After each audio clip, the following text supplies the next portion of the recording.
I'll feed paper, cardboard, come down to a 75-foot Hustler conveyor, 60 inches wide. Feeds a 4083 Baler. Steel belt. This is all steel belt, yes. Feeds a 4083 Baler, twin 75 horse. It's the largest baler made by American Baler, export baler. Makes the standard bales. Over here's the bales. Makes the standard export bales, a 2,000-pound bale. It'll bale approximately 15 bales an hour at normal speed. Auto tie. Auto tie.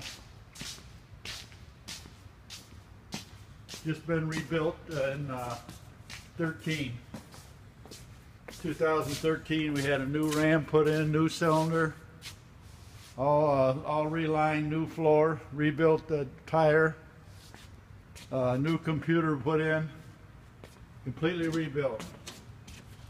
Cost of this baler new now is around $350,000.